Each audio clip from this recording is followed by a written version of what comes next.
te voy a decir una cosa.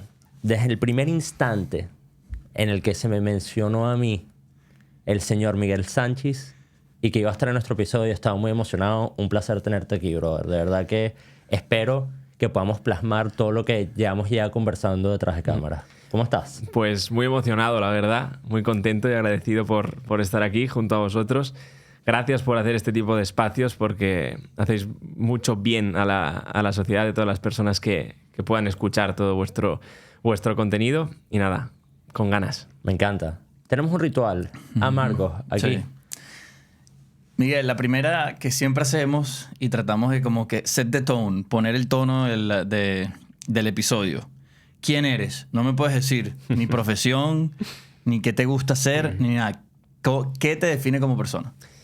Bueno, yo me defino un poco como una persona amable, entusiasta, disciplinado, alegre y buena persona. La verdad que creo que es algo importantísimo, ¿no? ¿Sabes qué me encanta? Segunda persona que nos dice el tema de buena persona. Y creo que qué lindo poder reconocerlo, saberlo, ¿no? Ahora, te voy a decir una cosa. De cierta manera estoy un poco intimidado por ti. Te voy a decir por qué.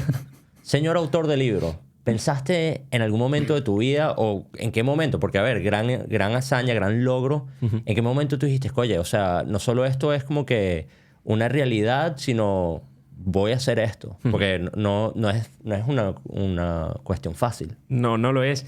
De hecho, yo hace muchos años que quería escribir un libro, pero no tenía una motivación. Entonces, pues lo iba postergando, ¿no? Este libro es muy especial porque va dedicado a un buen amigo que falleció en un accidente de avión, Alfredo Díez.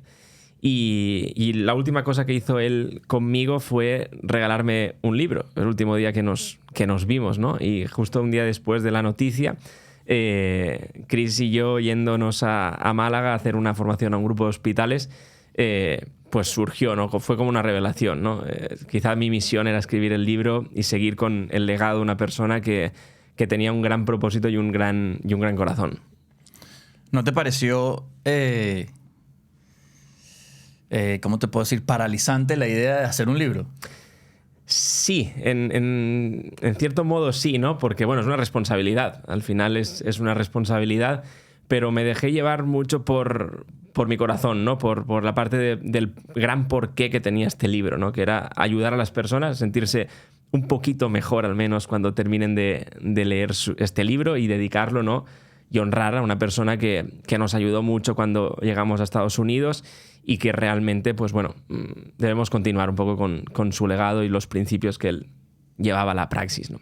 Me encanta. Bueno, tú como autor del libro, creo que para esta dinámica que decidimos que vamos a hacer el día de hoy, creo que nadie mejor que tú para describirlo un poco y que después de esa explicación vayamos entrando en el tema, porque creo que en verdad poder llevar el episodio mano a mano como escribiste el libro creo que sería excelente. Claro, por supuesto. Pues mira, os cuento un poco la estructura de lo que sería el libro. El libro está, bueno, contextualizado, por así decirlo, ¿no? En la analogía de la Atlántida. Alfredo, sus empresas se llamaban Atlantis. También precisamente por eso, ¿no? Porque en los escritos de Platón, que habla de la Atlántida como ese imperio desarrollado en valores, con avances tecnológicos, avances en aeronáutica aeroespacial, era como el idílico, ¿no? de imperio, de sociedad y de avance, ¿no? Cuando pasa lo que pasa, entran egos y entran valores destructivos dentro del poder de la Atlántida pues desaparece, ¿no? Los dioses se enfadan y la sumergen en las profundidades de los mares. Pues en Atlantis pasó un poco igual, ¿no? Y siguiendo un poco esa analogía con el imperio de la Atlántida, centro el libro como en 3 bloques, ¿no? La primera es la parte del ser, la importancia, ¿no? de tener propósito, que vosotros lo habláis muchísimo. Después está la importancia del hacer, tomar acciones desde el ser para finalmente obtener, ¿no? La última parte es esa parte más espiritual, que no es tanto lo que hacemos en la tierra, sino el legado que nosotros dejamos y la continuidad que, a pesar de no estar físicamente, pues los demás deben continuar. Total, me quiero atrever. Creo que no se puede hablar del ser sin mencionar el ego. Y creo que el ego puede ser tanto un combustible como algo extremadamente dañino. Entonces, vamos a lanzarnos por ahí. Porque, a ver, por ejemplo, para mí, y lo hemos notado constantemente en discusiones, aquí en conversaciones en el podcast, hablamos de que el ego usualmente te lleva a situaciones más complicadas y de repente te retrasan el resolver un problema o te ciegan al ver una realidad. Entonces, ¿de qué manera ves tú el ego? Bueno, el ego, obviamente, bien utilizado es positivo, obviamente, ¿no? Para mí el ego es necesario siempre que esté ligado con un gran porqué, con un gran propósito, ¿no? Okay. ¿Por qué? Por el hecho de que el ego también te ayuda, si está ligado desde esa parte de propósito, que ciñéndonos en lo que significa el propósito, obviamente, es obtener e impactar a las personas, ¿no? Mejorar la vida de las personas con lo que quiera que hagamos. El ego muchas veces te hace o te impulsa a realmente sentirte capaz de ello, ¿no? Muchas veces hay miedos, hay inseguridades, y el ego a veces es bueno para impulsarte y decir, bueno, desde la humildad más absoluta, ¿no? El decir, wow, pues quizá yo esto sí que lo puedo lograr, ¿no? Cambiar ese lenguaje interno que muchas veces nos limita, nos incapacita, nos puede impulsar siempre y cuando esté ligado en esa parte de ser, de conexión y de propósito. Sí, creo que hay que tener un balance, ¿no? Sí, yo creo que es un ego muy alimentado, que no tiene ningún tipo de, vamos a decir, ancla al piso. Creo que se vuelve tóxico. Yo tengo un libro que siempre lo menciono que se llama Ego is the Enemy, que el enemigo es el ego. Y me parece interesante que estemos hablando de esto porque ayer tuve una conversación y me hablaron de la palabra templanza. Okay. Y la templanza es la moderación, el ser conservador, el poder controlar tus impulsos. Y siento que esta palabra no pudiera estar dentro de tu, vamos a decir, diccionario si no tienes un ego bien balanceado, ¿no? Uh-huh. Porque algo que dijiste que el ego es el que te lleva a tomar esa acción, a hacer algo descomunal o algo impensado, uh-huh. Como por ejemplo yo. Cuando estamos hablando del podcast, yo vi el podcast como algo, no, eso no es para mí. Y de repente ese ego un poco desquiciado que me dice, ¿sabes qué? Toma la acción, haz lo que tienes que hacer, no importa el resultado, es lo que te permite lanzarte. Siento que el ego se vuelve un enemigo cuando tenemos el ego absoluto, la verdad absoluta. Que como que cancelamos a todo el mundo, nuestra verdad es la que es y nada lo demás importa. Y creo que ahí es el problema con el ego, ¿no? Ahora, les pregunto, ¿qué tanto el ego va a la mano del amor propio? Porque creo que me resuena mucho eso cuando me dices de que, oye, ¿sabes? Te viene esta situación difícil, te viene un challenge o una situación a la que le tienes que poner empeño y ese ego te ayuda, pero ¿qué tanto es verdaderamente ego versus saber cuáles son tus capacidades, cuáles son tus límites, hasta dónde puedes llegar, saber hasta dónde te puedes empujar? Entonces, como que no sé si de repente lo veo como cosas distintas de valor propio, amor propio versus ego. No sé qué piensan ustedes. Yo lo que veo ahí, ¿no? Y yo voy muy alineado, ¿no? En esa parte de... Yo veo que tiene mucha relación el ego y el amor propio en el sentido de que, lo que comentaba, ¿no? Si tú estás muy conectado con tu propósito, con tu ser, con tu esencia, con tu misión, el ego te va a ayudar desde esa parte de amor propio, ¿no? Si tú tienes objetivos, únicamente objetivos sin algo sólido que avale esos objetivos, ¿no? O que te haga crecer algo más grande, esos objetivos son únicamente por un beneficio personal. Entonces, en el punto que está el beneficio personal, yo creo que el ego es el enemigo, ¿no? que decías. Pero si está ligado con un gran porqué, el ego yo creo que tiene más cosas positivas que negativas. El problema que yo creo que hay hoy en día es que es difícil encontrar a gente con propósito. Le cuesta encontrar un propósito, ¿no? Ok. Sabes que justamente estamos hablando en el episodio anterior. Si no lo han visto, les recomendamos que vayan a verlo y hablamos un poco de este tema de tu intelecto y cómo gastas tú tu tiempo para alimentar tu intelecto. Porque creo que... y mi recomendación al final del episodio, que al final del episodio haremos una, fue como que gasta tu tiempo de enriquecer el intelecto en lo que sea que a ti te enriquezca. Porque creo que también al mismo tiempo existe o hay un dogma en la sociedad de lo que todo el mundo tiene que hacer, pero de repente ahí no está tu felicidad. Y creo que parte de apreciar tu verdadero ser, de poder llevar ese ego positivo a explotarlo de manera positiva, tiene que ir de la mano de cosas que te alimenten a ti personalmente, sí. ¿No? Porque y alejarse de de esos estándares sociales que, bueno, hay muchos que me parece que son positivos porque, a ver, tenemos que ser una sociedad que funcione, ¿no? Si tu pasión es, no sé, no hacer absolutamente nada con tu vida y respetar a la gente, creo que no es tan positivo, pero sí creo que debe haber un poco de esa libertad. Sí, total, ¿no? 100%, porque también eso un poco explica, ¿no?, el por qué hay personas, ¿no?, que pueden tener mucha riqueza, mucha fama, muchos coches, muchas mansiones y son infelices, ¿no? Y ahí hay mucho ego en el sentido de que todo eso que se muestra no deja de ser ego porque no hay una conexión real de propósito, de grandeza mayor que eso, ¿no? Entonces llega un momento que estás saciado de todo esto y ¿ahora qué, no? Y es la pregunta. ¿Qué herramientas utilizaste tú para poder identificar cuál era tu verdadero ser? Me costó mucho, la verdad que me costó mucho porque yo desde bien pequeño quería dedicarme a la docencia, quería ser maestro de primaria para niños. De hecho, terminé mi high school y me fui a la universidad, me gradué como maestro de primaria de música, ¿no? A partir de ahí yo sentía un vacío dentro de mí porque, vale, ya tengo esto, ¿no? Pero ahora que no me veo yo en una escuela hasta que tenga 70 años, no veo que mi potencial pueda expandirse, ¿no? Bueno, a partir de ahí ocurre una serie de acontecimientos. Voy a Tony Robbins, que para mí es, bueno, el mentor número 1, ¿no?, que me inspiró mucho de él, leo mucho sobre él, asisto a muchos seminarios sobre él, ¿no? Y a partir de ahí empecé a conectar un poco, a quitar las capas de la cebolla, ¿no? Y decir, wow, aquí dentro hay algo más grande, ¿no? Y a partir de ahí, pues obviamente, ¿no?, respondiendo un poco a la pregunta, el cómo yo encuentro esa parte del ser, pues leyendo, asistiendo a seminarios, meditando, haciendo mucho deporte.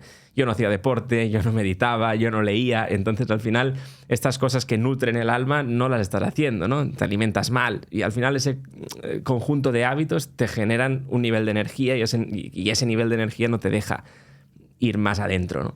Entonces, sí, podría decir que trabajando esos aspectos son los que yo realmente, a base de hacer mucho músculo, conseguí conectar con el propósito de ayudar a las personas más allá de un aula, ¿no? De trabajar con niños aspectos de crecimiento personal, de gestión emocional, de comunicación, llevarlo a compañías para humanizarlas, que los equipos de trabajo estén valorados, ¿no?, que es lo más importante de cualquier compañía, ¿no? Y conecte ahí. ¿Cuánto tiempo ya tienes haciendo este trabajo de life coaching, humanizando empresas, el libro como tal? Pues hace ya 5 años. La marca Took and Feel tiene apenas 2 años, porque es cuando entré en sociedad con mi socia Chris, y hace 5 años que estoy sumergido en muchas formaciones como alumno y como docente también de ellas, ¿no? Buenísimo. Y cuando hablamos del ser en la parte del libro, ¿no? Este es como que el primer segmento. Cuando hablas del ser, ¿solo hablas de crecimiento personal, ego? ¿Hay alguna otra cosa que quieras mencionar? Porque siento que me hablas del ser, pero siento que hay mucho más que puede abarcar ahí. Y no quiero dejar ese segmento como corto, vamos a decirlo así. Bien, la parte del ser, para mí hay 3 aspectos súper importantes que los trabajo en el libro. Primero ya lo hemos mencionado, que es esa parte de propósito, ¿no?, de conectar y ayudar al lector a quitar esas capas e ir a lo que ama, a lo que le apasiona y a partir de ahí configurar ese propósito. Tiene apartados para trabajar en el libro también, no es únicamente de lectura, sino que llama un poco a la acción para hacerlo. Después tenemos la parte de mentalidad, ¿no? El trabajar con disciplina y consistencia la parte del mindset. Es decir, hay un mindset fijo o hay un mindset de crecimiento. Normalmente las personas tenemos la parte fija por las creencias, por los límites, por nuestra configuración, y hay que cambiar eso, ¿no? Hay que cambiarlo con disciplina y consistencia.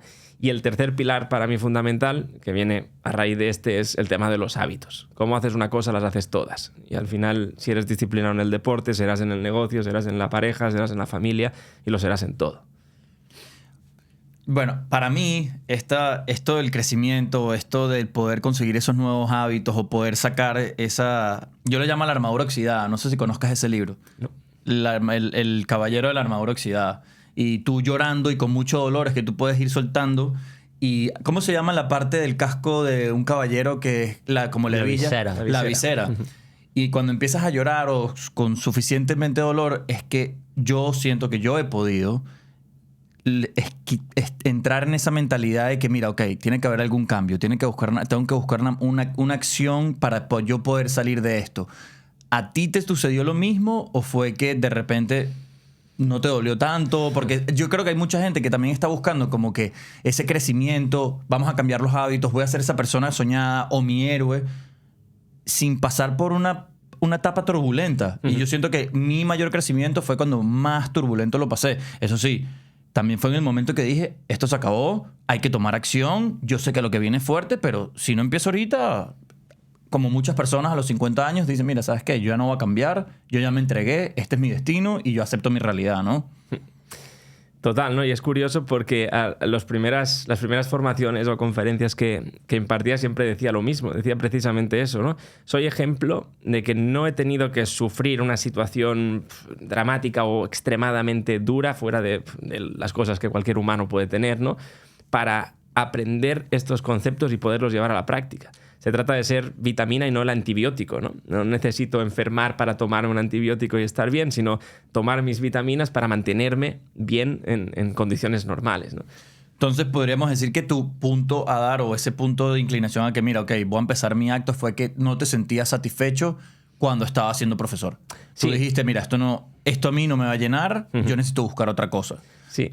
Okay. Sobre todo por el sistema, ¿no? Para mí la educación no va tanto en matemáticas o lengua o el inglés, ¿no? Sino va más en educación emocional, en gestión de frustración, en comunicación. Los niños tienen muchas frustraciones, ¿no? Y se me quedaba corto. Era como yo aquí, en este sistema me voy a frustrar. Necesito algo más, sí, algo diferente. Qué bonito que digas eso de los niños cuando no se pueden comunicar, porque uno de los trabajos que yo hago ahorita, con 32 años, es volver a cuando era pequeño y estar en una situación en la que yo me dolía mucho o que no sabía qué es lo que estaba pasando. Es decir, vamos a poner un ejemplo. Tenía una pelea con mi padre, una pelea en el colegio, me castigaban y yo quería expresarme. No sabía cómo hacerlo, no tenía ningún lugar. ¿Y qué usaba yo ahorita a los 32 años? Vuelvo a esa etapa de los 13 años y escribo qué le hubiese gustado a Marquitos tener en ese momento. ¿Qué pudiera hacer? Y era, me hubiese gustado poder ir donde mi papá, llorarle, explicarle cómo me sentía, y siento que eso es lo que te desarrolla. También una cosa que siento es que cuando los niños no tienen una manera de cómo comunicarse o expresarse, su inteligencia, esto es una assumption, esto estoy asumiendo totalmente, siento que bloqueas la manera de cómo se pueden desarrollar esos niños. 100%. Totalmente. Por eso me gustó mucho. Me contradijo un poco que me hayas dicho, ok, ya va, estoy educando a niños en música, pero no me siento lleno. Es como que, wow, ya va, una de las cosas que uno mejor puede hacer es educar a las personas, poder nutrir a los demás. Pero agarraste esta plataforma en la cual te puedes ir a nutrir a muchísimos más y a impactar a muchos más. Y no mediante un sistema que de repente te pone limitaciones o estructuras en las cuales de repente no crees, ¿no? Sabes que me gusta mucho y quiero que de repente me hables un poquito más sobre eso antes de que vayamos para el segundo bloque, que es el tema de humanizar las compañías. Porque, a ver, yo siento personalmente que hay un tema hoy en día que todo el mundo está como que en un son de piloto automático, trabajando, se pierde el respeto por completo a uno mismo como ser, y lo que estás es trabajando horas larguísimas. De repente no todas las empresas tienen esta como que noción de verdaderamente darle a sus empleados como que ese golpecito en la espalda de hey, muy buen trabajo, gracias por tus esfuerzos, etc, etc. ¿Cómo es tu función para lograr esa humanización? ¿Y qué tipo de temas abarcas? Bien, ahí abarcamos precisamente un poco todos estos temas, ¿no? Es decir, los temas que en teoría son comunes y obvios, pero son tan obvios que no le prestamos atención, ¿no? Okay. Al final vamos a lo técnico siempre, ¿no? Tomar acciones del hacer para tener, ¿no? Hacemos acciones para cumplir los objetivos en la compañía. Tienes que vender tanto, llegar a esta cifra, ¿no? Si haces eso está bien, si no, primer aviso, ¿no? Entonces, las partes técnicas son las que se desarrollan muchísimo, pero la aptitud no determina la altitud, sino que es la actitud lo que va a determinar la altitud, cuán alto llegues. Entonces, precisamente lo que abarcamos dentro de las compañías es dar ese servicio de salario emocional, por así decirlo, ¿no? Me gusta ese término. Wow. Dar esa parte, ¿no? De no solo es un intercambio de tiempo por dinero, sino vamos a darte un plus, ¿no? Y el plus, pues somos nosotros, ¿no? En la reducción del estrés, en temas de time management, todo vinculado siempre desde el ser, hacer, tener. Toda la metodología va desde ahí, ¿no? No solo es te voy a enseñar para hacer más cosas en el menor tiempo, ¿no? Ser más eficiente no es eso, ¿no? Va mucho más allá. Entonces tu lema es hacer Hacer para tener. hacer para tener. Exacto. Ok, me Exacto. gusta. Quiero Sí. que quede claro para Sí. que la gente lo tenga. Y Sí. una de las cosas, asumo que te pregunto porque me llama mucho la atención. Me ha pasado muchas veces que en corporaciones no me siento seguro. Es decir, que me siento demasiado reemplazable. Tú vas directo a la alta gerencia a hablar de estas cosas como que, mira, este sentimiento de seguridad hacia los empleados, ¿es algo que se habla o es más que todo tú vas directo al empleado para tratar de darle un balance emocional? Normalmente trabajamos de mandos intermedios, directivos, hacia abajo, ¿no? Primero formamos a los equipos de líderes, ¿no? A los que realmente tienen muchas más personas a su cargo, ¿no? Porque al final es la primera pieza que tiene que nutrirse de todo esto para poderlo realmente transmitir al resto del equipo, ¿no? Detectamos normalmente necesidades. Pues hay un punto débil en esta cancha en parte de comunicación de cliente interno de las compañías, los equipos no sinergizan de manera correcta, falta liderazgo. Pues entonces hacemos como un análisis previo de la situación de la compañía, del equipo, y a partir de ahí elaboramos una propuesta basada en cómo podemos mejorar esos puntos de mejora, porque no nos gusta llamar débiles, sino puntos a mejorar de la compañía, todo relacionado en esta parte de emociones, de comunicación, de liderazgo, etcétera. ¿Cómo conseguiste este nicho? Pues bueno, buena pregunta, ¿no? Al final nos dimos cuenta, ¿no?, de que un gran indicador, ¿no?, disparador fue Alfredo, ¿no?, la persona al cual va dedicada al libro, porque él era como la diferencia respecto al resto, ¿no? Entrábamos allí y veíamos a una persona que se preocupaba por su equipo, porque estuviesen bien, si tenían un problema personal, pues me enlazaba con él para poder hacer un coaching y mejorarle esa situación, ¿no? Y él fue, podríamos decir, el punto de inflexión más fuerte a nivel de compañía que tuvimos para sentir y saber que el propósito, ¿no?, o nuestra misión dentro de los equipos es muy valiosa, ¿no? Total. Y dentro de la inseguridad que decías, ¿no?, que obviamente yo la tenía. Yo muchas veces tenía, ¿no? Porque digo, wow, si hay muchos coaches increíbles, ¿no? Está Tony Robbins, Diego Dreyfus, hay miles de coaches increíbles. Y yo me sentía siempre, ¿no? Era un poco como, wow, no seré suficiente.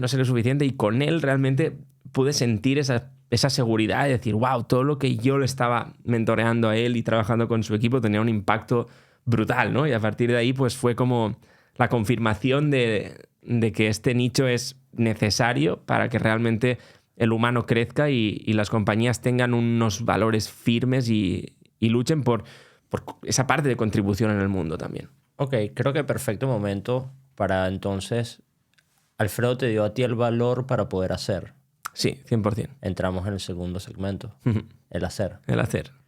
Pero ya va, te voy a hacer una pregunta porque esto siento que es importante que una persona, yo los llamo los granitos de arena de las empresas, de repente los puntos no son las posiciones más bajas, sino que las posiciones que menos tienen de repente, no valor, de repente reconocimiento dentro de una empresa.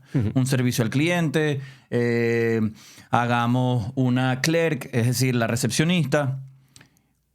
¿Cómo pudiera ser una persona que está en ese estado, vamos a llamarlo financiero, es decir, en el bajo rango financiero, de poder tratar de ese impacto que tú estás tratando de hacer? Porque, por ejemplo, a mí me pasa personalmente que a mí me encantaría poder generar ese impacto, tratar de poder ser ese soporte emocional para mi colega,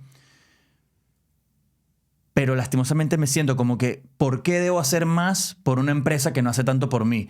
Mi pregunta no es ¿cómo saco esto de mí? ¿No? La pregunta es ¿cómo pudiera uno buscar el crear el impacto sin que te importe lo que está pasando en esa empresa? Porque uno inmediatamente se conecta a la empresa no me está dando lo suficiente a mí, yo no le tengo que dar lo suficiente a los demás, ¿no? Ese es mi punto de vista. Es un poco egoísta, creo que viene del ego, pero sí me gustaría, ¿cómo hicieras tú para poder hablar con una persona como yo? Vamos a ponerte en ese ejemplo de que, mira, no te enfoques en lo que no te dé la empresa, ve cómo puedes hacer el cambio en los demás y qué puedes buscarle positivo al cambio a los demás. Sí, total, ¿no? Por ejemplo, una atención al cliente o una recepcionista es la figura más importante de la compañía. Y ya no por la compañía, sino por ti mismo, ¿no? Tienes la virtud, la capacidad de poder impactar positivamente a muchas más personas que los que están arriba. Muchísimos más. Porque todos los clientes del hotel, por poner un ejemplo, van a pasar por ti. Y con quien tú hables van a tener la capacidad de impactarles positivamente, haciéndoles sentir bien, con una simple sonrisa, con una simple mueca, con una simple pregunta, ¿no? Entonces, al final, ya no se trata tanto de ellos, sino de uno mismo, ¿no? Sí. Y cuando tú haces el bien, automáticamente te sientes bien, ¿no? Entonces se trata de controlar la parte de patrón de foco, que es súper importante, ¿no? Porque el patrón de foco determina tu energía y la energía es la emoción que tú estás sintiendo. Claro. ¿No?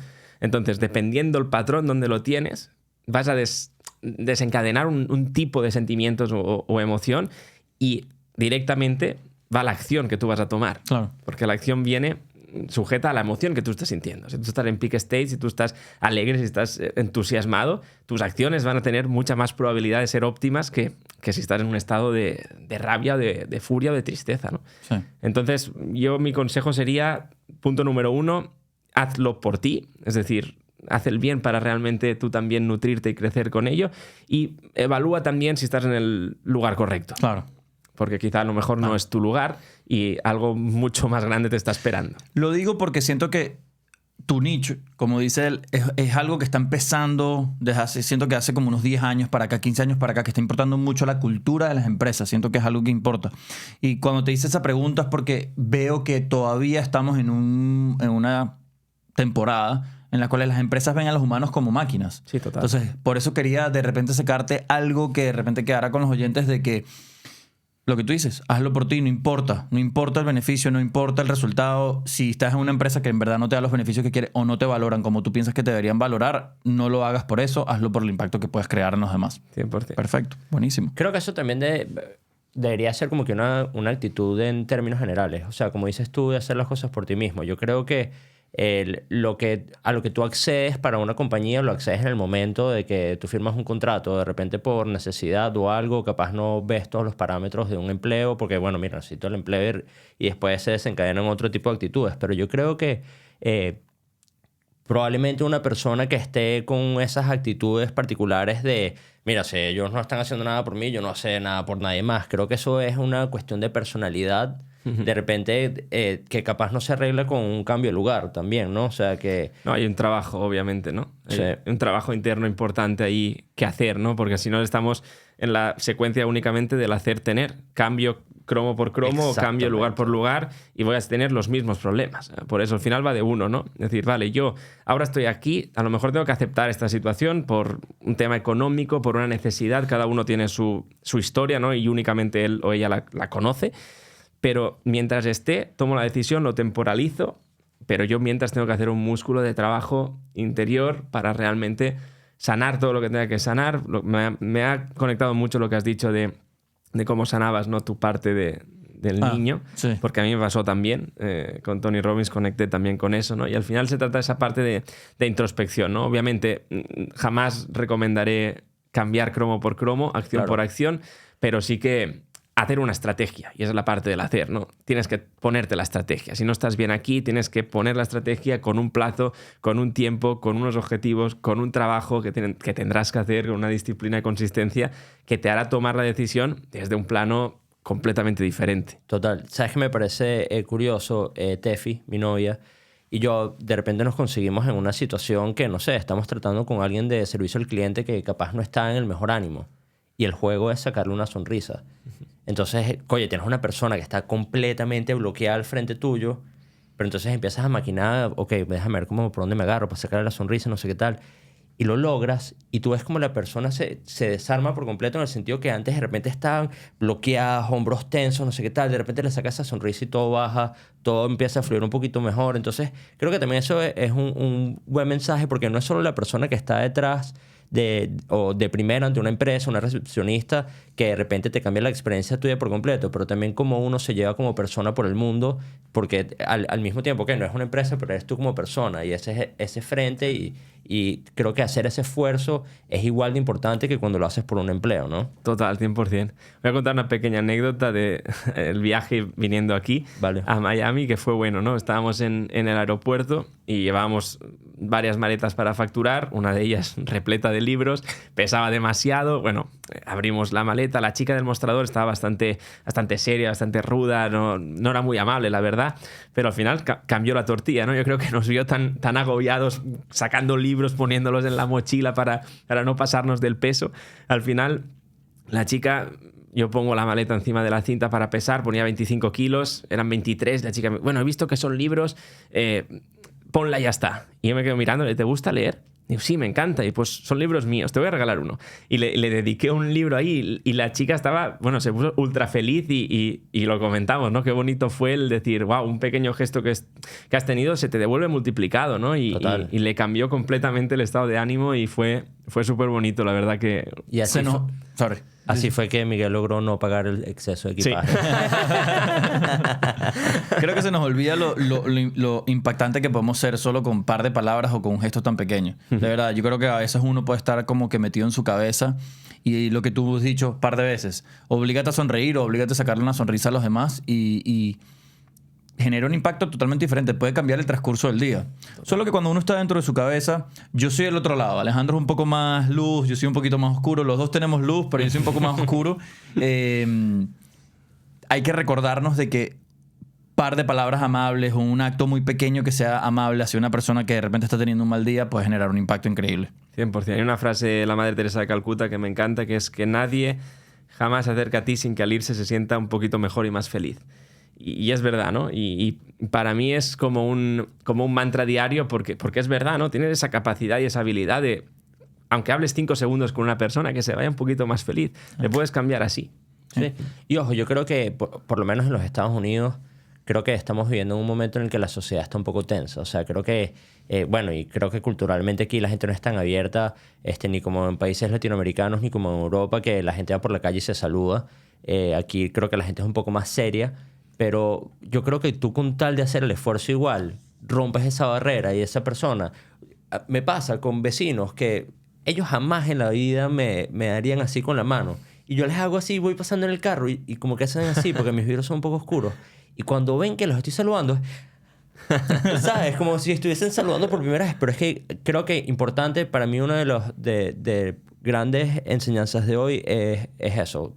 Tratar de buscar esa sonrisa diaria creo que es importante. Importante. Me pasa a veces, y aquí viene, qué bonito que hablamos del ego al principio, me pasa a veces que no lo hago porque mi ego es el que me bloquea de hacer eso. Es como que, ¿por qué yo tengo que hacer el primero? ¿Por qué yo tengo que hacer el cambio? Y es verdad, ¿por qué no tengo que hacer el cambio? Esa debería ser la pregunta. Hay que recordarnos. Creo que el llamado a la acción es que no importa lo que hagas, haz el bien y no mires a quién, ¿no? Creo que es importantísimo recordarnos eso, pero te digo, soy culpable. Mi ego a veces me hace quedarme en mi zona de confort y no ser de repente esa luz andando por ahí, dándole la alegría a las personas. Hay que recordarle a las personas eso para que puedan hacer el cambio, porque yo he estado del otro lado y es muy bonito estar del otro lado también. Hay que ser ovejas negras dentro del rebaño de múltiples ovejas blancas. Eso es verdad. Me parece bien. Hay que hacerlo. Sí. Hacer que... Vamos a ver cómo... Cuando caes en ese término de hacer, ya estando en la corporación, ¿cuál es tu primer ¿A quién vas? ¿Cuál es tu primer ataque o cuál es tu primer plano de ejecución? En las compañías. En las compañías. Sí, cuando vamos.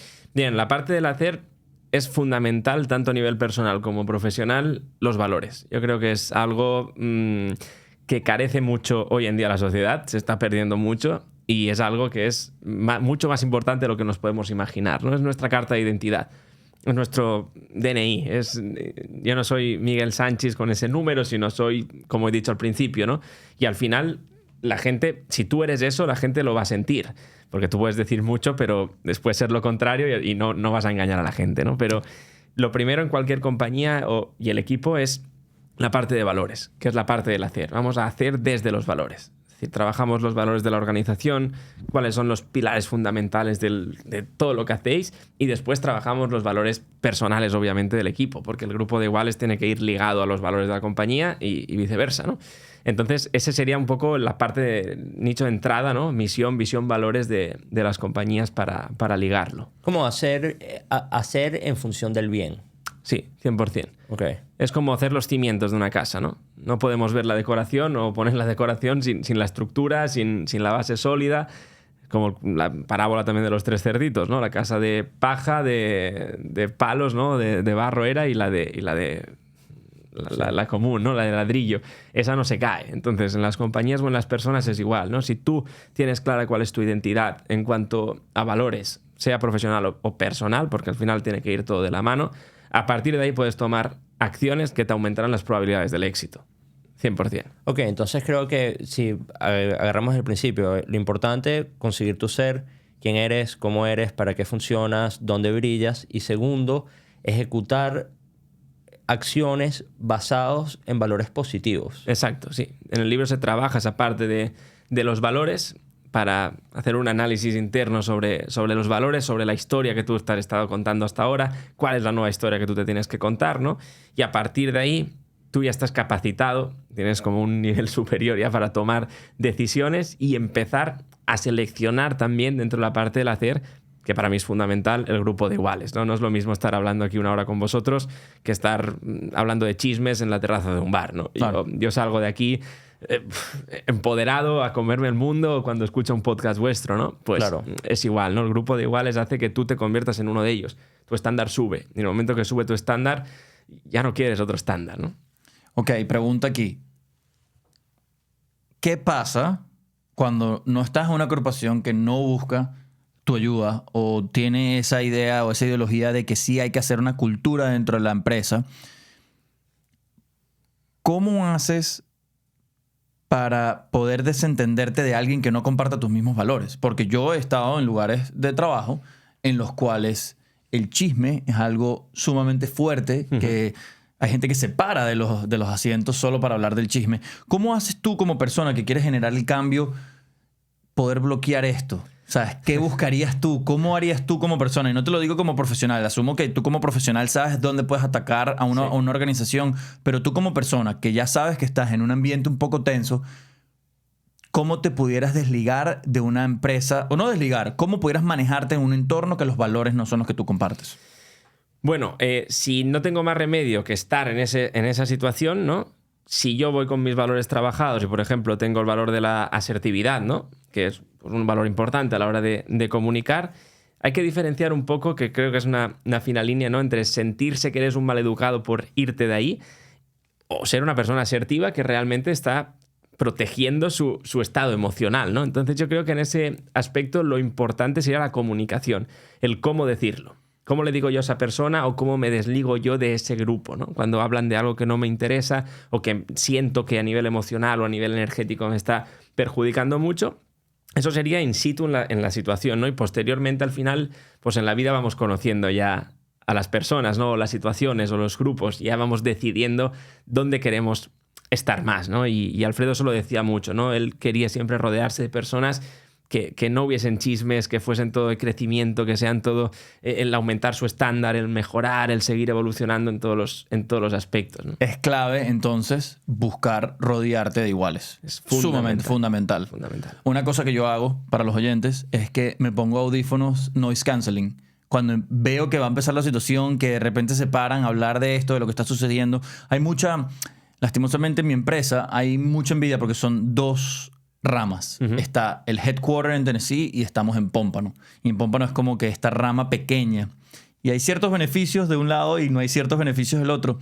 Y pasa esto, que como que se agrupan a hablar de cosas negativas, de por qué no estamos recibiendo esto, no estamos recibiendo lo otro. En el momento que me empezó a ir eso, yo emocionalmente no puedo bloquear eso. ¿Cómo lo hago? Me pongo unos audífonos noise cancelling y me pongo música o pongo algo y digo, yo no quiero oír esto.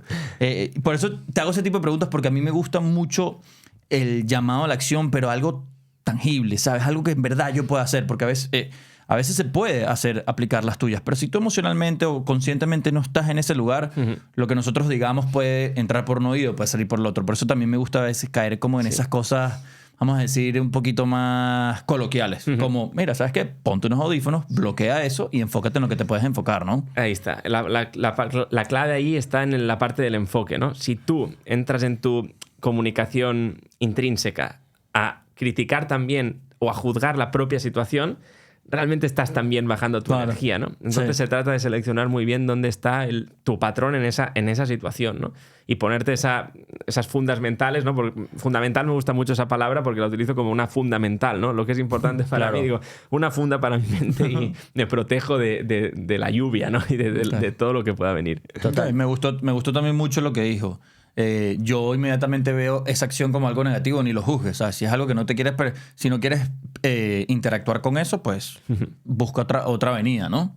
Sabes que como capitán de avión te encuentras en un espacio bastante reducido compartiendo con una persona que, bueno, trabajan en la misma compañía, tienen intereses en común, pero como líder tú tienes que mantener como que cierta paz dentro de ese espacio, ¿no? Entonces, cuando tú me haces esa pregunta, yo me puse a pensar en las primeras dos cosas que pienso.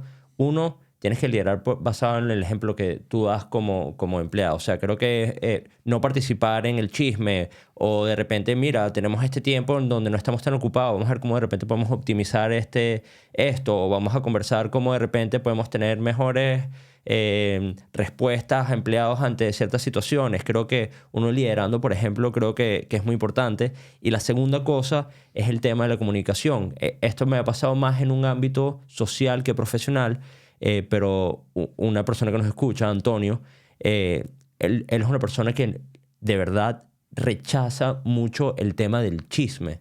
Y él es una persona que con mucho valor y sin ser grosero ni nada, empieza un chisme y te lo dice de frente. Mira, vamos a no hablar de eso y ya. Que en verdad, yo creo que todo el mundo puede caer en una conversación de un chisme. Creo que por el simple hecho de que es fácil, es la conversación más fácil de tener. Pero si de repente te viene alguien y te dice, mira, vamos a tener una conversación de repente un poco más productiva, no caigamos en eso. Cualquier persona que tenga cualquier tipo de noción de crecimiento te decir, oye, mira, tiene absolutamente toda la razón, ¿no? Sí, pero uno a veces después se puede frenar por miedo al conflicto o qué pensarán o qué dirán, ¿no? O sea, yo lo decía en un ámbito de cuando ya hay muchas personas involucradas y ese es el acto común que se va a hacer, tú no quieres sentir el outsider, ¿no? El raro, el diferente. Sí. Pero tienes toda la razón. Hay que ser ejemplo a seguir porque de repente tú haces ese cambio en esa persona o en ese grupo que digan, hey, mira, ya va. Marcos tuvo un acto que siento que puede ser beneficioso. La próxima vez que vayamos a interactuar en este tipo de acciones, vamos a decir, sean negativas o positivas, pensemos otra cosa. Pero es difícil ser líder. Es difícil ser el primero de la manada y actuar diferente. Siento que es un acto consciente y que toma mucho valor o mucho músculo, como dices tú, ¿no? Sí, parte de ser líder también, ¿no? Porque de repente, coño, estás en esa situación, como dices tú, es abrumadora, hay 6 personas en el tema y tú eres el asistente, ¿sabes? Pero de repente llega el líder o de hecho creo que el liderazgo no va directamente relacionado a una posición. Tú puedes tener un liderazgo como rasgo de personalidad. Total. Y de repente tener el valor, el músculo de nuevo para lograr eso. Pero sí, me parece importante poder comunicarlo. Creo que es importante porque uno a veces se pierde. Y ojo, me parece que hay tiempo para todo. Mi novia y yo lo decimos echando broma. A mí no me gusta el chisme, a mí me entretiene. O sea, como que... a ver... Sí, las masas históricamente se equivocan y a la vista está, ¿no? Y al final la mayoría chismorrean y critican, ¿no? Porque es más cómodo ser víctima que asumir responsabilidad. Claro. Pero Víctor Coopers tiene una frase también que me encanta, que es que no debemos arrepentirnos de las maldades de la gente, sino del abrumador silencio de las personas buenas. Wow. Y tiene mucha razón, ¿no? Al final hay muchas personas, esas ovejitas negras, que se callan por no querer tomar esa responsabilidad de lo que dices, por si te apartan, pero es que a lo mejor tienes que decirlo para irte a un grupo de iguales que te aporte más, ¿no? Sí, de repente esa es la acción. Pero me he encontrado en esa situación, que de repente estás en una situación en la que de repente pudieses aportar X cosa que pudiese mejorar el desenvolvimiento de algo en particular, pero de repente el silencio capaz es cobardía o capaz es como que no querer gastar energía, pero sí me ha pasado que uno dice como que, coño, en verdad qué tan fácil puede ser agregar esas palabras adicionales, pero creo que también va relacionado al tema de las personas que te rodeas directamente. Lo hablamos en el episodio anterior, hablábamos del tema de la traición, creo que 2 episodios atrás, el tema de la traición. Y Marco, yo le comento a Marcos, si alguien de mi círculo inmediato me traiciona, es culpa mía. O sea, yo no debería tener una persona en mi círculo inmediato con la capacidad de traicionarme. Entonces creo que también conlleva eso. Y Marcos me decía, bueno, de repente has hecho un buen trabajo filtrando a las personas que están a tu alrededor. Y creo que eso es sumamente importante porque así a tu vez creo que optimizas todo, tu crecimiento, el tiempo que compartes con las personas, etcétera. Sí, todo 100%. Es que te conviertes en las personas en las que estás, ¿no? Y también el principio de mente maestra de Napoleon Hill.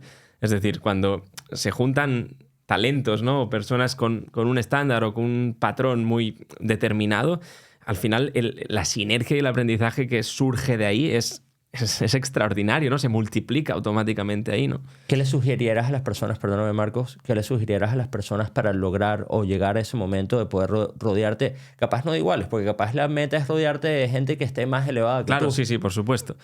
Por supuesto. Bueno, ahí se trata un poco de querer salir de tu zona cómoda. Al final, nuestra famosa zona de confort, estamos cómodos en ella y tomamos las acciones por sistema, no las analizamos, ¿no? Como un piloto automático que decíamos antes, ¿no? Y al final se trata de ir descubriendo, abriendo cancha, ¿no? Yo, al principio, cuando estaba en la oficina, no quería salir de la oficina y Cristina siempre me decía, hay que salir, y yo no quería salir de la oficina y ahora no quiero entrar. ¿Por qué? Porque, bueno, a medida que vas saliendo de tu zona cómoda, ¿no? Y hay que fagocitar esa zona de confort. Es decir, no podemos salir simplemente de la zona de confort a tomar acciones locas que te entren más miedo, más inseguridad y te hagan volver más deprisa y poner un búnker y no salir.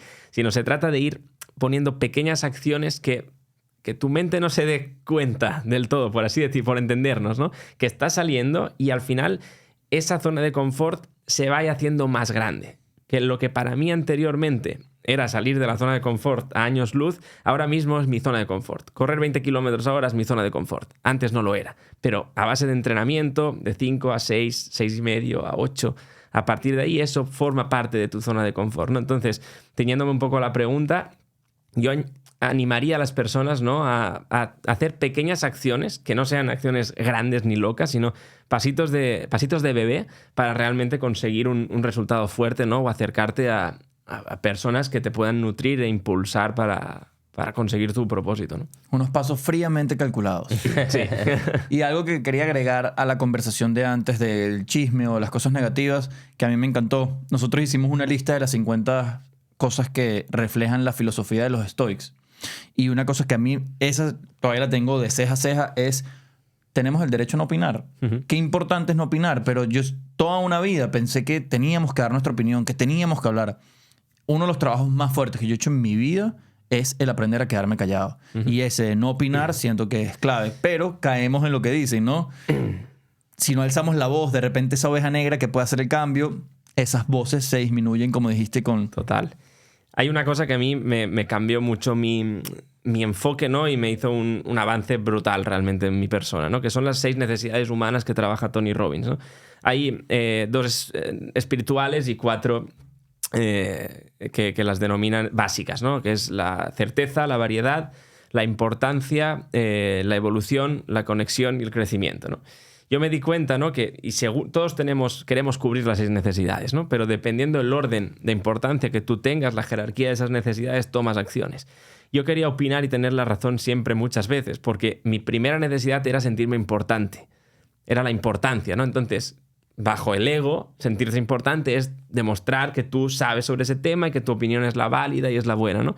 La conexión estaba muy abajo. Cuando empecé a trabajar esa parte, ¿no? Que eso podríamos hablar mucho en otro podcast, pero cuando empecé a reajustar esas necesidades y vi que la conexión estaba la primera y la importancia bajaba, a partir de ese momento es cuando me di cuenta de decir lo que tengo que decir cuál es el porqué, qué busco yo en decir esto. Sentirme importante, demostrar que aquí soy el líder del jefe de la manada más que líder, no me sirve, ¿no? Con lo que yo quiero decir o preguntar va basado a mi propósito, a mis valores. Sí, está conectado, dilo.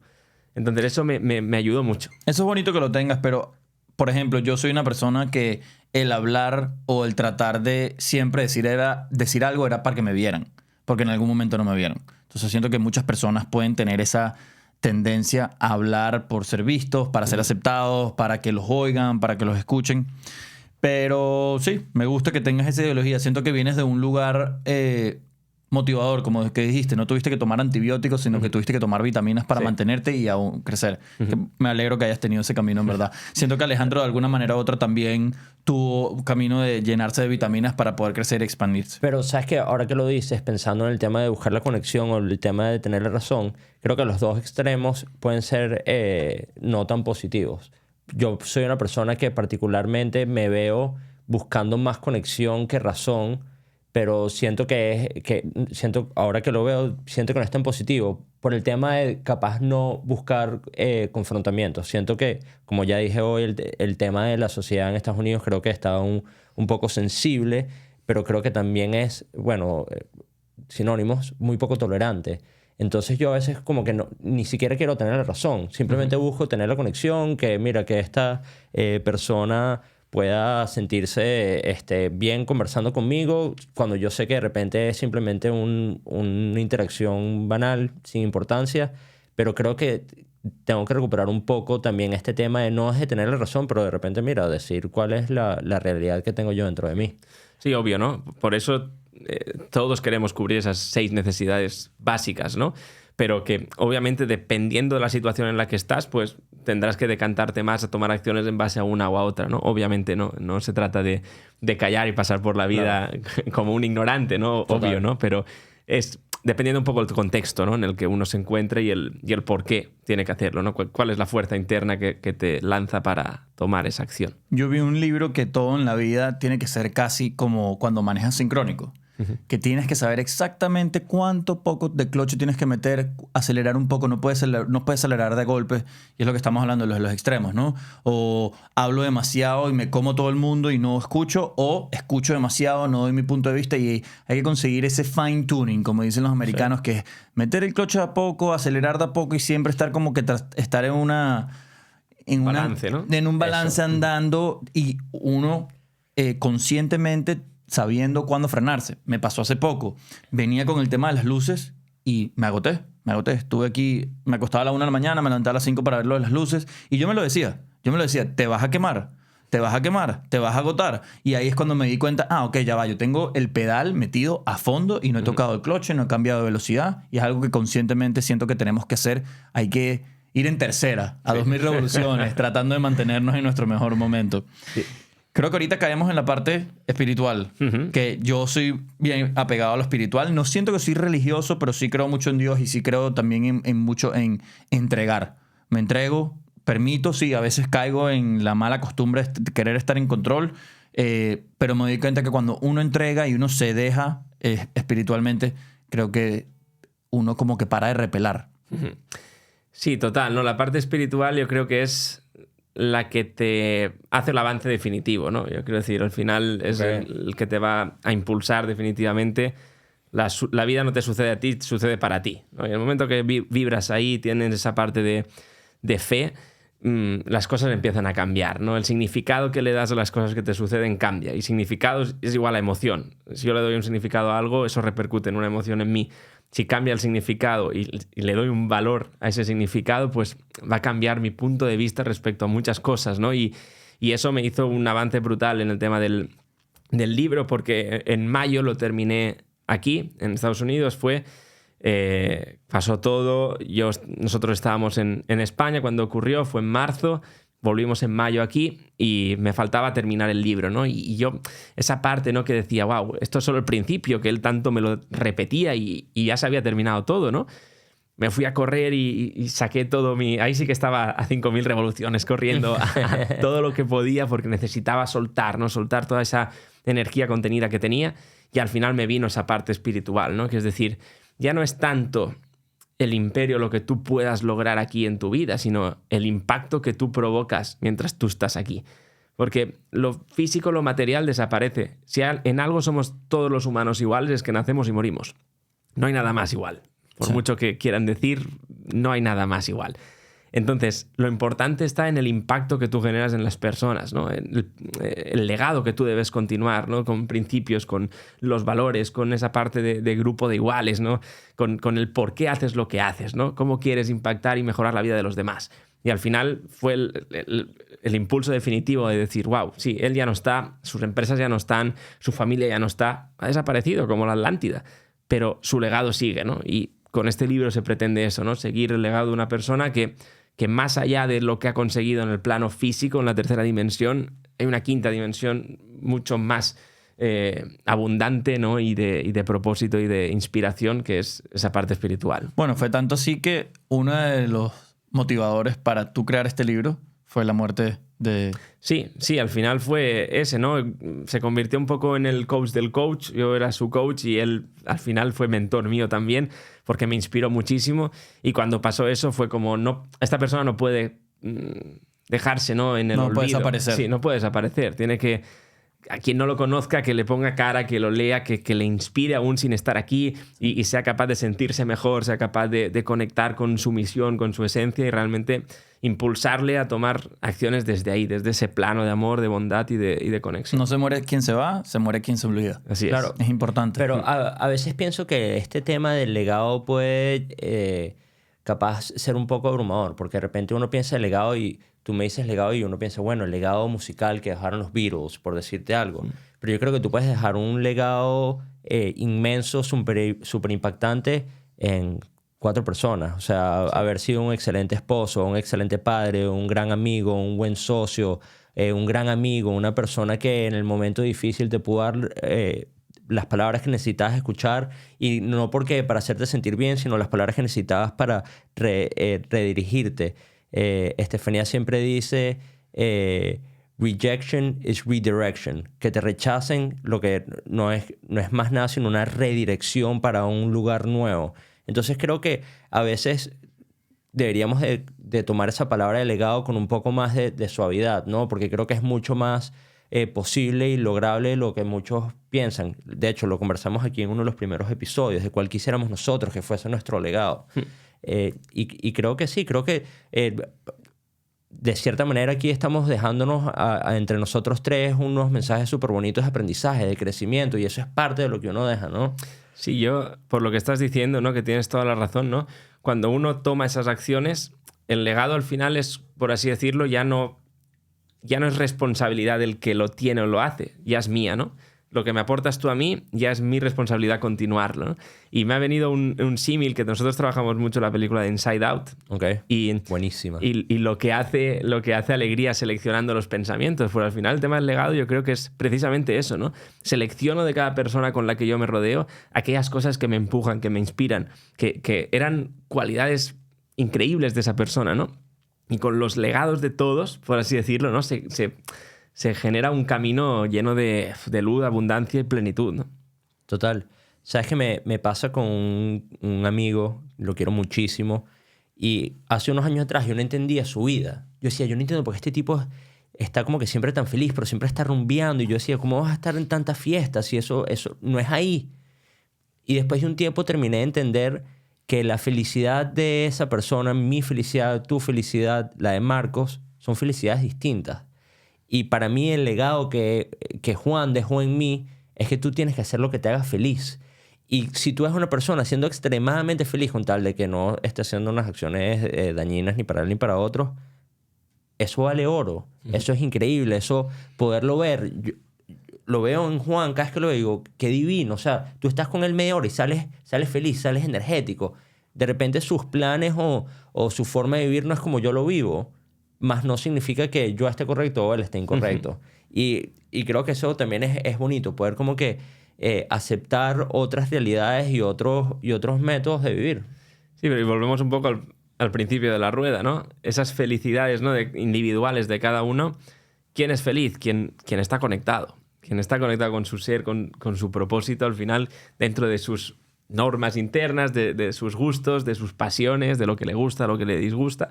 Pero al final lo más importante es eso, ¿no? Ser feliz desde ahí, uno únicamente lo puede conseguir desde esa parte de conexión, bajo mi punto de vista. Hablaste de fe.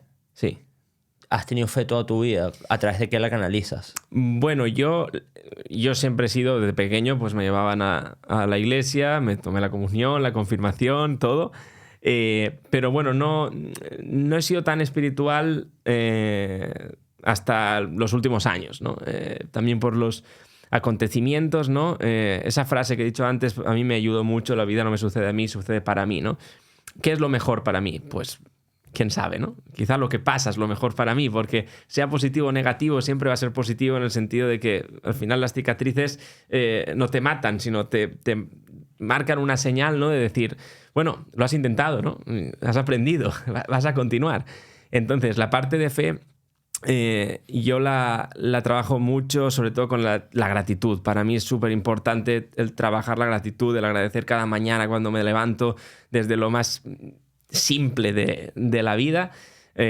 Obviamente bajo también mis visiones, todas mis peticiones, ¿no? a Dios y al universo, ¿no? de mis deseos, de mi visión, y sobre todo esa parte del cultivar que todo llega en el momento que tiene que llegar, y el camino simplemente es un proceso de entrenamiento que tienes que ir tomando acciones que te acercarán, ¿no? Y te cultivarán a ti como una persona que será recordada o impactará a quienes, pues bueno, con quienes tengas la suerte de compartir, ¿no? La vida. Total. Eso que dijiste me gustó, porque yo a veces caigo en unos ciclos de pensamientos de que ¿por qué no estoy aquí? ¿Por qué no he logrado lo que he querido? Y lo único que me calma y me da esa paz es como que de repente no estás listo para eso. Todavía no te toca eso. Uh-huh. El decirse eso y saber que Dios, yo soy así, yo creo en esto. O sea, yo creo que Dios nos pone a cada uno en cada lugar de nuestras vidas cuando nosotros estamos preparados. Me he dado cuenta de eso.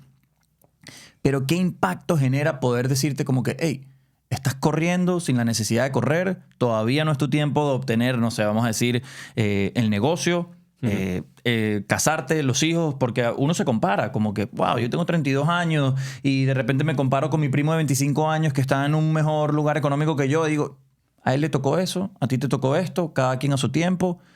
Dios está haciendo lo que necesitas para ti. Uh-huh. Y eso es muy bonito, tener paciencia y poder tener paciencia no de un lugar propio, sino como de verlo algo externo, como que Dios te está diciendo, mira, sí, cálmate, uh-huh, ya te viene lo tuyo, espérate, sigue preparándote emocionalmente para que cuando llegue lo que tiene que llegar, estés preparado. Sí, 100% de acuerdo ahí. Bonito. Uh-huh. Sí, a mí me gusta pensar también que el pasar tiempo incómodo o deseando algo que se tarda en llegar, siento que hay una frase que me gusta mucho, que hay que enamorarse es del proyecto, no del resultado final.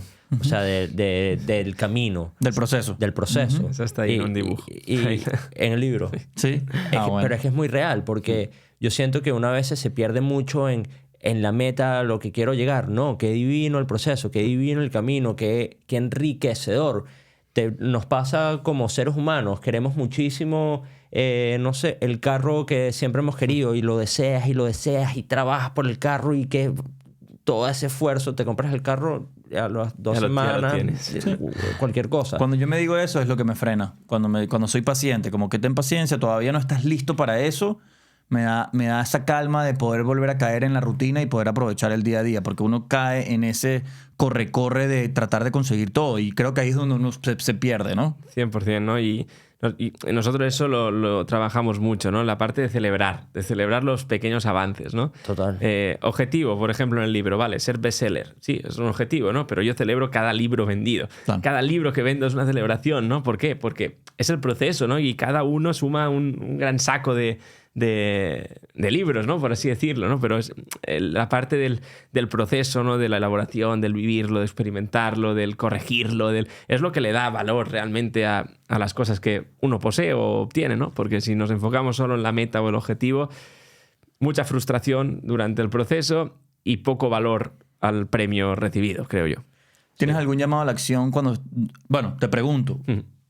¿Caes en estos momentos negativos de que estás en la persecución de tus metas, tus logros, y te quitas o no te permite ser feliz o oler las rosas, como dicen por ahí? Uh-huh. ¿Tienes estos momentos? Sí, claro, obvio, ¿no? Yo como humano tengo mis montañas rusas, y aquí juega un papel importante 2 cosas. Uno, el que hemos hablado del grupo de iguales, ¿no? Tengo la suerte, pues, de de estar bien rodeado, ¿no? Y Cristina siempre me empuja y me apoya mucho en el propósito, y cuando el foco se abre me lo cierra rápidamente, ¿no? Entonces ahí está la importancia de rodearse de personas que estén alineadas contigo y la parte de propósito, ¿no? Intentar conectar desde ahí, desde lo que decías, ¿no? De la parte de la paciencia. ¿Cómo te sacas de ahí? ¿Tienes algún llamado a la acción? Para mí es darme la paciencia externa. Es decir, que yo le pido paciencia a Dios y eso es lo que a mí me hace frenarme. Ok, ya puedo respirar. Déjame respirar un poco, ¿no? ¿Tienes algún acto que tú hagas personalmente? Esto sí no es para las corporaciones, esto es tuyo. Sí, no, mío, sí. Aquí, bueno, yo trabajo mucho la parte física, pero una parte que descuidaba mucho, ¿no? Y que gracias a Chris, ¿no? Con la parte del mindfulness lo he aplicado a mi vida. Y el hecho de meditar y vivir en base a los fundamentos de la metodología del mindfulness, la verdad que te dan mucha paz, te dan mucha claridad, te dan mucha calma en esos momentos, ¿no? Y la mente como un músculo, ¿no? Al final, cuanto más la entrenas, mayor capacidad de control tienes sobre ella, ¿no? Okay. Entonces, si tú tomas esas vitaminas también con la mente, ¿no? La entrenas, la trabajas, meditas diariamente o al menos 4 días o 5 a la semana y tomas esas acciones también de cuidar esa parte de tu mente, ante esas situaciones te es mucho más fácil volver. Te pasa, pero estás menos tiempo en esa situación, sino que es más fácil, sales de ahí, te das cuenta rápido, vuelves. Es clave. Esta espiritualidad de la que hablamos en tu libro, ¿lo llevas más a la mano del mindfulness o de la fe? Más a la parte de la fe, sobre todo al final, ¿no? Del por qué nos cuestionamos, ¿no? las situaciones que pasan, ¿no? Porque obviamente lo que pasó fue una tragedia total, ¿no? Murieron toda la familia, ¿no? Entonces ahí te empiezas a discutir, ¿no? O ponerte en jaque ante lo divino, ¿no? De decir, ¿por qué ha pasado esto, ¿no? Qué injusto es esto, ¿no? Y entonces al final lo que me conectó en la parte espiritual ahí fue esa parte, ¿no? Que os comentaba de legado y de continuar un poco con ese impacto, ¿no? Entonces sí va más enfocado a la parte de fe, precisamente por esto, porque a veces suceden cosas que no te las explicas, obviamente. Quieres tener una explicación, no la vas a obtener tampoco, ¿no? A no ser que sea el por qué ha pasado, pues qué puedes hacer tú ante esa situación, ¿no? Pues escribir un libro, honrarle y seguir con su legado, ¿no? Sí, y, claro. Creo que caemos en ese... Creo que es no sé si es un defecto, creo que es algo natural del humano, que es tratar de buscar la respuesta a todo. Sí. Y hay veces que no hay que hacerlo. Creo que eso es un ciclo vicioso interminable. En uno de los momentos más difíciles que he pasado en mi vida, pasé mucho tiempo buscando la respuesta de algo. Y el día que pensé que iba a tener la respuesta, no hubo respuesta. Y ese aceptar que a veces no hay respuestas ha sido una de las cosas que más crecimiento me ha dado a mí personalmente. Porque creo que uno está constantemente en la búsqueda del porqué, del porqué, del porqué. Así fue y así es. Es así. Buenísimo eso. Sí. Mira, aquí tenemos un ritual. Siempre damos recomendaciones ya casi finalizando el episodio. ¿Nos puedes dar recomendaciones como profesional para una corporación? O no, eso nos la vas a dar, por favor. Y una recomendación personal que te gustaría hacer. Te voy a dar un ejemplo para que medio caigas en sintonía, para que te des cuenta que puede ser lo que sea. Yo la que siempre doy o siempre repito es, cuando estés en el carro yendo al trabajo en la mañana, permítete sentir el aire y que el sol te pegue directo a tus ojos. Eso Huberman, un doctor que yo sigo de Stanford, recomienda eso porque indica ciertas cosas y ciertos químicos en tu cerebro para que te despiertes y aproveches la mañana. Qué bueno. Pues bueno, siguiendo un poco esa línea, ¿no? Yo hago siempre todos los días es ducha de agua fría cuando me despierto. Bueno, deporte previo, activar el cuerpo, bien sea caminar, correr, ejercicios en casa, 10 minutos, lo que sea. Activas el cuerpo, mueves todo tu corporalidad. La corporalidad afecta automáticamente a tus emociones. Y ducha de agua fría, fundamental. A partir de ahí empiezas el día con muchísima más energía, muchísimo más enfoque, muchísima más claridad y entusiasmo, ¿no? Que es necesario el entusiasmo para poder afrontar el día. ¿Tú tienes tu recomendación? Estamos justamente en Semana de Acción de Gracias. Mi recomendación es que agradezcan. Buscan, capaz no les es tan fácil conseguir esa cosa de la que están agradecidas, pero tómense su tiempo, sus 5 minuticos, piensen, den las gracias, porque ya el simple hecho de que estemos aquí respirando es de qué agradecer. Es un regalo. Total, 100%. Yo voy con la definición de la templanza, que es la moderación, el conservador, el poder controlar tus impulsos. Y si llegan a poder, controlen sus impulsos, sea con la comida, sea con el sexo, sea con la bebida, con lo que sea. Si pueden ser moderados y conservador, y también algo que yo quiero hacer, por eso la palabra templanza resuena mucho conmigo, sean moderados con su rabia. No lleguen a explotar tan rápido. Traten de, si van a decir 3 o 4 palabras que en verdad están fuera de lugar, no las digan. Así que sean templantes. Usen la templanza, disculpa. Ok. La templanza. Cristina, ¿no te quieres venir a aparecer aquí un momentico para hacer la promoción de My Atlantis? Vente. Claro, vente. Antes de que hagan su pequeña cuestión, me atrevo a decir que, a ver, hoy fue el día que nos llegó el libro. Sí. Lamentablemente no lo pudimos tener antes. Quiero un segundo episodio después de habernos leído el libro. Dale, ¿Ok? perfecto. Hecho. Adelante, por favor. Hecho. Creo que yo asumo lo que estoy asumiendo es que Cristina es como mano derecha o los dos son un... Sí, el equipo, somos el equipo. Somos el equipo. Al final, sí, total, ¿no? Buenísimo. Somos la dupla de Tuck and Feel, coaching mindfulness coaching. Y un poco, pues bueno, Chris fue la impulsora de la fundación que creamos a raíz de este libro. Bueno, cuéntalo tú, mejor, ¿no? Si quieres, acércate aquí. Sí. Bueno, esto no estaba previsto en el directo. que No, queremos apareciera hacer aquí. algo natural también a veces. Muchísimas gracias por la invitación, la verdad que es súper interesante. Y bueno, yo, nada, desde Tuck and Feel siempre para nosotros era muy importante la parte de la fundación, del contribuir. Lo hacíamos sin tener esa fundación. Siempre en nuestros proyectos éramos muy dados a contribuir, a ayudar desde la absoluta sinceridad y sin ningún ánimo de lucro con asociaciones y demás. Pero el hecho de que el libro lo editáramos nosotros y hiciéramos ese esfuerzo de ser Tuck and Feel nuestra propia editorial con todo lo que eso conlleva y con el riesgo, era para poder crear una fundación transparente donde fuera destinado el 10% de cada libro a un proyecto que se llama Alfredo 10, Encuentra tu propósito, y poder ayudar a las personas con eso, ¿no? Desde sus alumnos a cualquier persona sin recursos a poder llevar pues todo lo que estabais hablando. Por eso ha sido muy importante para nosotros esa fundación. Buenísimo. Gracias. ¿Dónde lo podemos comprar? Bueno, lo podemos adquirir en nuestra web, tuckandfeel.com. Tucanfil.com. Les dejamos el link abajo. Sí, para le voy a que- dejar todo eso. Perfecto. Y bueno, a partir de ahí... Solo en la web. tienda física en Estados Unidos no tenemos aún. Entonces, Amazon, tenemos Amazon España. Ok. Estados Unidos por nuestra web. Ok, perfecto. Iba directo ahí. Entonces estamos en proceso también de Amazon, así que ya Solo quería verificar que estamos sí. acatando todos los cartuchos, Sí. como decimos por ahí, que sabemos dónde podemos comprarlos. Sí, 100%. Nos vemos en el segundo episodio. Buenísimo. Muchas gracias.